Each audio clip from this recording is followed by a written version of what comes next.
So that's the field that we seeded oats in, oh man, almost 6 weeks ago now.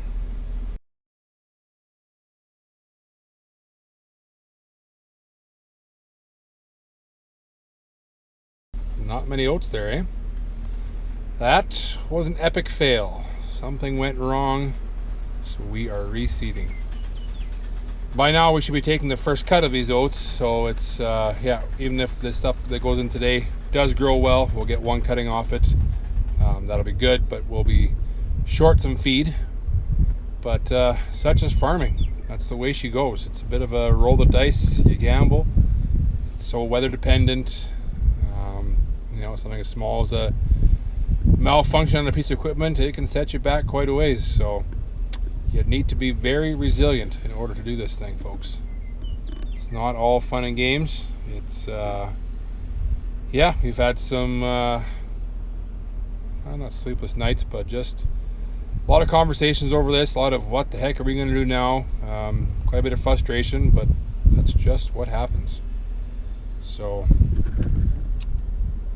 we soldier on.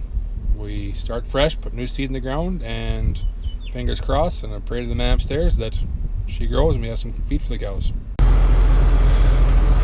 So what are we doing here on the second or third last day of June? We are filling up an air seeder with oats. Why are we doing that? Well, I'll show you the field in a little bit, but the field that we seeded a while back in one of our other videos did not turn out very well. The oats didn't take for whatever reason. We think there was a seeder malfunction. A lot of seeds ended up on the surface, but anywho, it didn't work. So we're reseeding.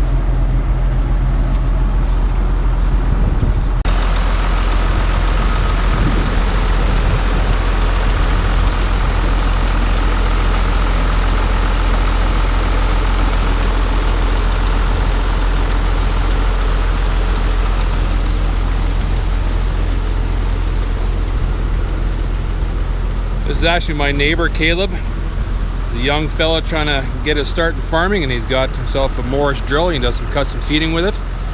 We didn't go with this drill originally because we thought it wouldn't slice into that sod very well, being a double disc. Or we used the sod seeder the first time, but it was designed to go into heavier sod, but for whatever reason that just didn't work. So yesterday we did a little trial run, me and Caleb in the field, and this disc drill actually cut in really nice. So we're giving her a whirl here. We got to get some feed on the go because cows don't feed themselves. We need some feed, and it's a bit of a drier year here in southern Manitoba, and just buying feed is available, but prices are high. So we're gonna give this a whirl. So yeah, Caleb's just finishing up seeding the oats, or I should say reseeding the oats. And yeah, it's a challenge. This is a unique situation. This is a sod field that has been grass for many years, and a lot of the no-till stuff that we see in the area or I've read about is guys like no-tilling into a 5-year-old alfalfa stand, things like that, where the sod and the thatch just isn't the same as this. Like this stuff, you could build a sod house with it. It's so thick, this sod. But the seeder is cutting in really well. We're checking depth here. Seeds are down 1/4 inch to 3/4 inch, kind of varying, but they're in the ground, and we do have good moisture. The thatch is holding in the moisture, so fingers crossed that it sprouts. But you can see across the field, like behind me, it's green there. The oats did take a little bit there, but even off to the side here, there's just one row of oats that decided to grow and the rest didn't. So yeah, whatever happened with the sod seeder, it just didn't get the seeds in properly. Maybe too deep, maybe too shallow. We're not sure. We had timely rain after we seeded, but whatever, that's just the way it goes. But yeah, we'll link to that video down below when we go back to when we originally seeded this field. But this is a challenge. Now we're sitting here a month after seeding and we have no crop. We're hoping to get a crop now, but the crop we put in a month ago, we're hoping to get 2 cuts. So it's the financial hit on the lost seed and the expensive seeding at once is definitely impacting, but it's now more the time we've lost and the feed that we've lost. So that will impact us more, but we will soldier on. We got some seed in the ground now, and fingers crossed that this stuff comes up. So here we are in that same field a couple of days later. Came checking the germination of the reseeding. And this field is full of grasshoppers. This part here is from the original seeding that took a little bit, but not very well. Full of weeds as well. And here's the reseeding, and the grasshoppers have moved in and munched it all off. And on top of that, with it being really hot, that's causing grasshoppers to spike. We had a really big rain, and parts of this field are now drowned out. So we've kind of had everything. We've had dry weather, wet weather, insects, and it's just been a bit of a fail. So you can see all the hoppers bouncing around here. This has been a tough one, folks. It's been a steep learning curve for us to try and deal with this one.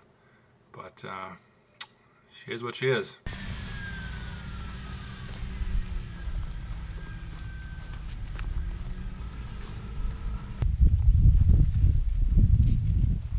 Well, in the good spots, it's almost waist high on a 6'9" guy by the 7th of July, whatever that's a saying or something. But no, the corn looks good.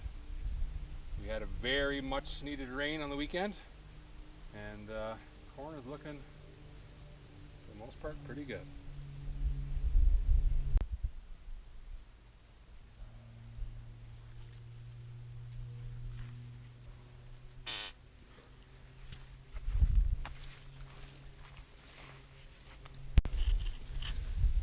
Look at that.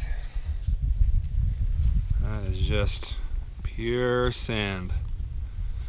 But it's sand with moisture in it, so the corn will grow as long as there's moisture. These are Japanese millet, and yeah, the grasshoppers are here too. Not as bad as our fields, but they're just starting. Stuff is looking a little pale. We should get some endless stuff pretty soon. Wow, what a weird year. Our last field of oats is a complete write-off. My socks are soaking wet from walking across it. And out here it's like, yeah, you could use another inch of rain today if it would bring it. What a weird year. In the background you can hear the crop dusters going. We're bombing as many fields there as you can for grasshopper, because there are fields where literally it's gone. The grass has just been eaten away and there's nothing left. So, wow, it's definitely a year, and I guess this is farming. This is the reality of farming, is that we sat here all winter long with pen and paper and calculator and penciled in inputs and planned where crops are going to go and planned timing, and you know, everything under our control we've done. Timing, we hit things when it needs to get hit,